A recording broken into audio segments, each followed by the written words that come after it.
Hello, Bashar. And to you, good day. Very grateful to be here. I realized that once I started following you, life got a little easier, synchronicities. All right, thank you. Although it's been a little tough, though, because it's a lonely feeling, because no one really understands me around where I live and stuff. Why is it lonely? How many people are surrounding you right now? Not right now, no. Why is it lonely? In my surroundings, but I try to still keep myself going with what I believe.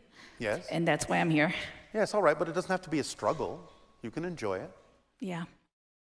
My question is, I understand that I have a blueprint that I signed up for this before I came. Yes. My question is, waking up before we go, is that part of the blueprint, or we're just, it's like our creator just being surprised at us that we're figuring stuff out? When you say waking up before you go, are you referring to the idea of becoming more lucid before you die? Yes, like that we're here and that we're learning things that not the whole people know about. Yes, that's Is it part of the literally, blueprint? it's literally in your society called terminal lucidity, because you are now on both sides. Your consciousness is broadened to the point where you may still be somewhat focused in physical reality, but you're also focused in spirit, where you are completely lucid, completely knowing. So that can be an indication that the person is literally about to cross, that they're now lucid completely in the idea of the physical and the non-physical. So that was part of our blueprint when we came in here, even though we just, said we're not going to remember. It's just what naturally happens when you start waking up. Okay. When you start transitioning back to spirit, because in spirit, you are knowing of what you need to know. It just is there. You just know things. You just see things. You just understand things. Can I ask if I have any hybrid children? You do. Thank you. I also would like to know, are we meant to be just with one person? Like, I'm not sure what you guys do, but like, I feel like so I can give you an example. I've been like on a fourth serious relationship, and some people think that's not correct, that I should have just tried the second time or the first time. But I chose to, when it doesn't work out, just go to the next one, if there is or whatever. But well, it depends on what you mean by doesn't work out. Because again, if you're doing something to avoid a situation that you really need to look at, that's one thing. If you're recognizing that something is truly no longer vibrationally compatible with who you truly are and you need to move on, that's something very different. So it's a matter of whether you are going to or running from.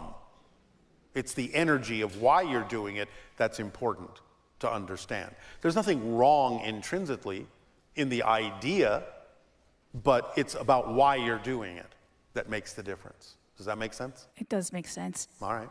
I wonder why our creator created us, like when we're young, we have a great body, we have energy, everything, but we're dumb, so like young and dumb. And why did he make us that when we're older, we get wiser, but then we can't do the same thing with our body? Is that like a... That's your choice. It's your choice. In other words, you forget who you are so you can remember who you are from a new point of view and add that new experience to the totality of creation.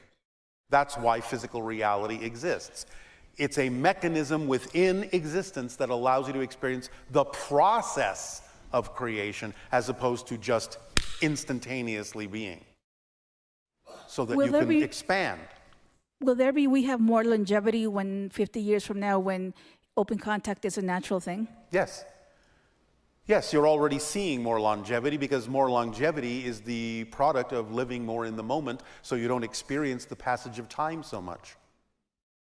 And just last thing, what's the best way you think that someone can start learning how to channel? Follow the formula. Okay. Now, it depends on what form of channeling you're talking about, because everyone channels from time to time. When anyone is really focused on something they love to do and they don't even notice the passage of time, you're in the channeling state. In the brain, that's called gamma, between 40 and 100 cycles per second in the brain. So the idea is that everyone can channel. It's a natural thing. But the question is, well, how do you want to use that? Do you want a vocal channel? Do you want to do automatic writing? Do you want to just be more creative? You want to write? What do you want to do with it? So in the channeling state, you synthesize information more rapidly. You process information differently. You make better associations and bigger associations to things and bring information through and tap into different levels of reality to bring down information, synthesize it into what's relevant for this particular reality and put it out there in some way, shape, or form. That's what happens when you channel. So it just depends on how you wish to channel. For vocal channeling, sometimes the easiest thing to do to practice is to make sure that you have people around you that are actually asking questions they really want the answers to, because then they pull the information through you and you don't have to think about it. It's like grounding electricity into a circuit. So when people ask questions, the information comes through you because you're just acting like a conduit, and then you just let it come and ground into them. I see that you have the moon there. Is there what's the best way we can benefit from the moon that we have on Earth? From the moon? Well, yeah, is there a benefit that we have from the moon, like its light? The moon is a vibrational mirror that is connected to different dimensions that allows you to get in touch with your deep emotionality and to examine yourself with introspection and honesty and really understand who you are and why you believe what you believe to be true. Thank you so much. Much love to you. And you as well.